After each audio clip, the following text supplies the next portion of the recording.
ராமநாதபுரம் மாவட்டம் பேரையூரில் உள்ள நம்மாழ்வார் வேளாண் தொழில்நுட்பக் கல்லூரியில் சித்திரை வருட பிறப்பை முன்னிட்டு பாரம்பரிய முறைப்படி மாணவ மாணவிகள் உணவு தயாரித்து காட்சிப்படுத்தி அசத்தினர்.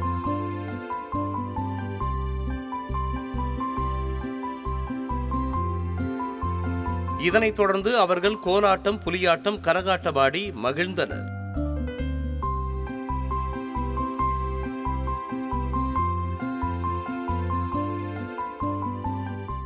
நாங்கள் நம்மாழ்வார் வேளாண் கல்லூரியில் உணவு திருவிழா வந்து செலிப்ரேட் பண்ணியிருக்கோம். இதை எதை முன்னிட்டு அப்படின்னா சித்திரை திருநாள். உணவும் தமிழர் பண்பாடும் எவ்வளோ முக்கியம் தெரியும். இங்கே வந்து ஒரு 200க்கும் மேற்பட்ட உணவுகள் வந்து சமைச்சு இந்த திருவிழாவை வந்து செலிப்ரேட் பண்ணிகிட்ருக்கோம். இதில் 3rd year students, 2nd year students, 1st year students எல்லாருமே சமைச்சிருக்காங்க. இதை வந்து சமைச்சு இதில் வந்து போட்டிகளும் வச்சுருக்கோம், ப்ரைஸ் அமௌண்ட்ஸும் இருக்குது. அது இல்லாமல் இதை வந்து சேலும் பண்ணுறாங்க. எல்லாமே லோ பட்ஜெட்டில் சேல் பண்ணுறாங்க. 15 ரூபீஸ், 20 ரூபீஸ் அப்படி லோ பட்ஜெட்டில் செலிப்ரேட் பண்ணுறாங்க. எப்பயுமே படிப்பு காலையில் 7:30லேருந்து 5 மணி வரைக்கும் படிப்புனே இருப்போம்.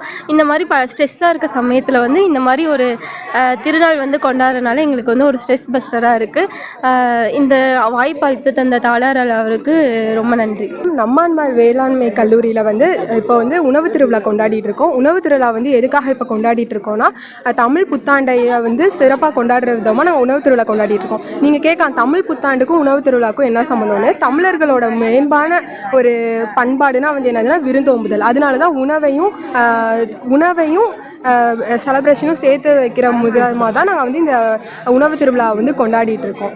எந்த பெரிய காலேஜ்லையுமே வந்து தமிழ் புத்தாண்டை வந்து அவ்வளோ சிறப்பாக கொண்டாடுறது இல்லை. நம்மாழ்வார் கல்லூரி காலேஜில் தான் வந்து தமிழ் புத்தாண்டை வந்து சிறப்பாக கொண்டாடிட்டு இருக்கோம்.